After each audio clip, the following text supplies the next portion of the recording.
الحمدللہ رب العالمین والصلاة والسلام علی سید الانبیاء والمرسلین اما بعد فاعوذ باللہ من الشیطان الرجیم بسم اللہ الرحمن الرحیم السلام علیکم ورحمۃ اللہ وبرکاتہ۔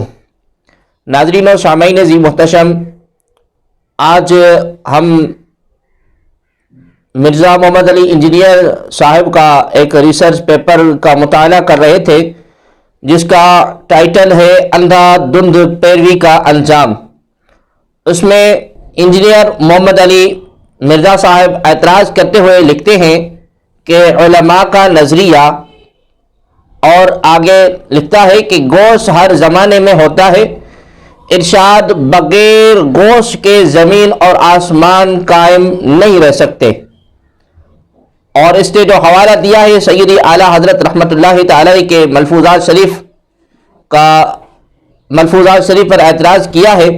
یہ اعتراض کر کے اور آگے لکھتا ہے کہ وحی کا نظریہ کیا ہے کہ ان اللہ یمسک السماوات والارض ان تزولا ولئن زالتا ان امسکہما من احد من بعدہ انہ کان حلیما غفورا، یعنی کہ بے شک اللہ تبارک و تعالی نے آسمانوں اور زمین کو تھام رکھا ہے کہ وہ اپنی جگہ سے ٹل نہ جائیں، اور اگر وہ ٹل جائیں تو پھر اللہ تبارک و تعالی کے سوا کوئی بھی ایسا نہیں کہ ان کو تھام سکے، وہ برداشت کرنے والا، معاف کرنے والا ہے۔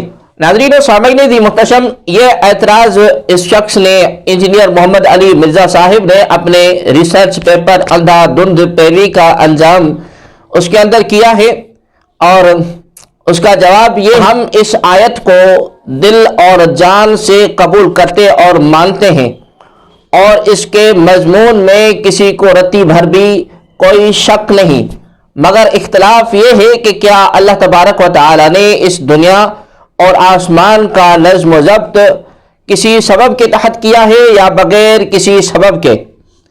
کیا یہ آیت عام ہے یا اس میں کسی ذات اور شخصیت کی تخصیص بھی ہے کہ نہیں؟ اللہ تبارک و تعالی قرآن کریم فرقان حمید میں ارشاد فرماتا ہے فالمدبرات امرا، یعنی قسم ان فرشتوں کی کہ تمام کاروبار دنیا ان کی تدبیر سے ہے۔ اسی آیت کے تحت مفسر صاحب کتاب معالم التنزیل لکھتے ہیں کہ حضرت عبداللہ بن عباس رضی اللہ تعالی عنہ نے فرمایا کہ یہ مدبرات الامر ملائکہ ہیں کہ ان کاموں پر مقرر ہیں جن کی کاروائی انہیں اللہ تبارک و تعالی نے بتائی ہے۔ بحوالہ معالم التنزیل جلد نمبر 4 صفحہ نمبر 442۔ مزید یہ کہ اگر اس دنیا اور عالم میں ہر کام بغیر سبب ہو رہا ہے تو قرآن اور سنت ایسے تمام عقائد کا رد کرتا ہے۔ خود عقائد عالم صلی اللہ علیہ وآلہ وسلم کی قدرت کاملہ کا اندازہ لگانا مشکل ہے۔ حضرت سیدنا جابر رضی اللہ تعالی عنہ فرماتے ہیں کہ سید عالم صلی اللہ علیہ وآلہ وسلم نے سورج کو حکم دیا کہ کچھ دیر نہ چلو تو سورج یکدم ٹھہر گیا۔ اس روایت کو معجم الاوسط جلد نمبر 4 صفحہ نمبر 402 علامہ حیتمی رحمۃ اللہ تعالی نے مجمع الزوائد جلد نمبر 8 صفحہ نمبر 297 پر اس حدیث کی سند کو صحیح کہا ہے۔ ناظرین و سامعین عزیز محتشم، یہ یاد رہے کہ یہ واقعہ حضرت علی رضی اللہ تعالی عنہ کے لیے سورج کے لوٹنے کے علاوہ اور جدا ہے۔ اعلیٰ حضرت امام احمد رضا خان فاضل بریلوی رحمۃ اللہ تعالی کی ارشاد کا مطلب واضح ہے کہ قیامت تک غوث اولیاء کاملین کا ایک منصب رہیں گے، انہی کے وجود مسعود کی برکت سے زمین و آسمان قائم ہے، بوقت قیامت ان کا وصال ہو جائے گا۔ اعلیٰ حضرت رحمۃ اللہ تعالی کا فرمان تو عین حدیث سے ثابت ہے کہ اگر اعتراض کرنا ہے تو پھر محدثین پر کرے جنہوں نے ایسی روایات نقل کی ہیں۔ حیرت کی بات ہے کہ احادیث محدثین نقل کریں اور اعتراض اعلیٰ حضرت پر۔ دراصل مرزا جیلمی صاحب جیسے لوگ محدثین پر اعتراض کے سوا ان کے پلے کچھ بھی نہیں۔ مرزا صاحب اگر آپ کو ہمت ہے تو درج ذیل احادیث پر جو اب میں پیش کر رہا ہوں اس پر آپ اعتراض کریں اور پھر محدثین پر بھی اعتراض کر کے اپنے دعویٰ کو ثابت کریں۔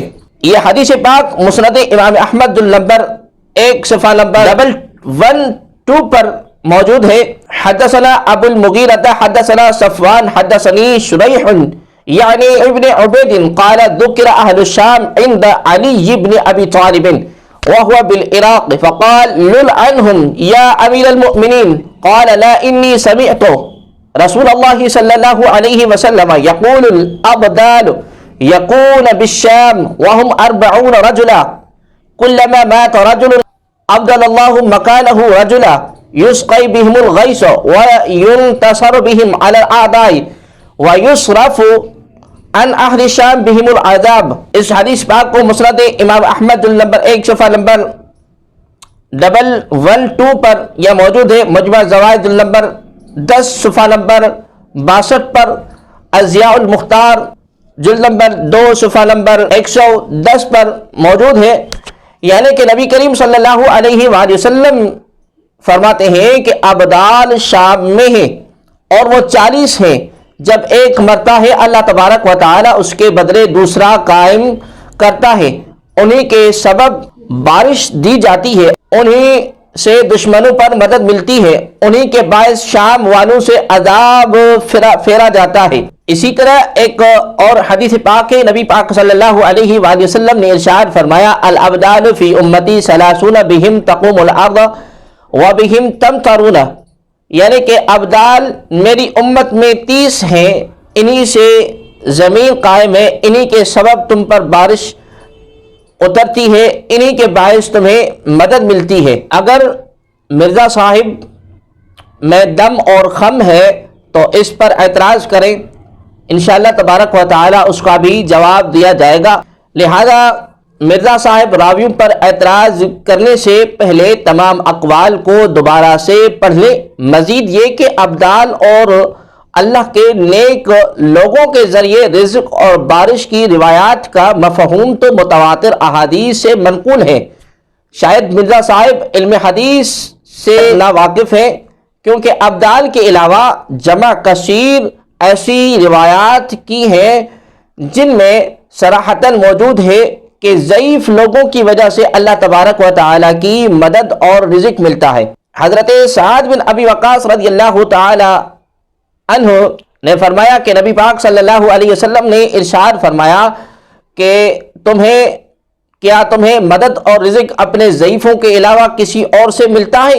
بخاری شریف کے اندر یہ حدیث پاک موجود ہے، جلد نمبر 2 صفحہ نمبر 405 میں کتاب الجہاد کے اندر۔ جناب مرزا صاحب جب اللہ تبارک و تعالی کی ضعیف مخلوق کی بدولت اور وسیلہ سے اللہ کریم کی مخلوق کو رزق اور مدد ملتی ہے، تو پھر اللہ کے اولیاء کے توسل اور واسطے سے کچھ نہیں ملتا ہوگا۔ مرزا صاحب جن ہستیوں کے توسل سے کھاتے ہیں انہی کا انکار بھی کرتے ہیں۔ اللہ تبارک و تعالی ایسی ناشکری سے بچائے۔ حضرت شاہ عبدالعزیز محدث دہلوی رحمۃ اللہ تعالی علیہ، محدث محاملی بغداد المتوفی 330 ہجری کے حالات میں لکھتے ہیں کہ محمد بن حسین نے جو اس عہد کے بزرگ شخص ہیں یہ بیان کیا کہ میں نے خواب میں دیکھا کہ کوئی کہنے والا کہتا ہے کہ حق تبارک و تعالی اہل بغداد پر سے بطفیل و برکت محاملی رحمۃ اللہ تعالی علیہ بلا دفع کرتا ہے۔ بحوالہ بستان المحدثین اردو صفحہ نمبر 122۔ ناظرین و سامعین ذی محتشم، اسی طرح حضرت انس رضی اللہ تعالی عنہ کی ایک مرفوع حدیث ہے کہ لا تقوم الساعہ حتی لا یقال فی الارض اللہ اللہ۔ صحیح ابن حبان کے اندر یہ حدیث پاک موجود ہے۔ رسول اکرم نور مجسم صلی اللہ علیہ وآلہ وسلم نے فرمایا کہ قیامت قائم نہ ہوگی حتیٰ کہ زمین میں اللہ اللہ نہ کہا جائے۔ عرض یہ ہے کہ یہ یاد رہے کہ حدیث میں زمین کے قائم رہنے کی شرط کو اللہ اللہ کہنے سے مشروط کیا ہے، اور اللہ اللہ کا ورد ایک نیک شخص یا ولی اللہ کرتا ہے، اور جب نیک بندے کہ اللہ اللہ کہنے کی وجہ سے زمین قائم ہے، تو پھر ابدال اور اولیاء کے وجود کی وجہ سے زمین اور آسمان کے قائم رہنے کا قول کیسے غلط ہو سکتا ہے؟ امید ہے کہ مرزا صاحب آپ اپنی اس بات سے رجوع کر کے اللہ تبارک و تعالیٰ کے دربار میں سرخرو ہو سکتے ہیں۔ مزید یہ کہ غوث اعظم محبوب سبحانی قطب ربانی رحمت اللہ تعالی علیہ سے جو قول صادر ہے، اگر ہمت ہے تو محدثین کرام اور علماء کرام سے اس پر فتویٰ ثابت کریں۔ جو بات محدثین کرام کو غیر شرعی نظر نہ آئی، آج کل کے انجینئر کو وہ اعتراض نظر آنے لگا۔ جناب والا ابن تیمیہ اور ابن قیم جیسے غیر مقلدین اکابرین میں بھی یہ ہمت نہ ہو سکی کہ حضور غوث اعظم رحمت اللہ تعالی علیہ کی شان میں کچھ کہہ سکیں۔ خود ابن تیمیہ غوث اعظم کی کتاب کی شرح کرتے ہوئے فخر محسوس کرتا ہے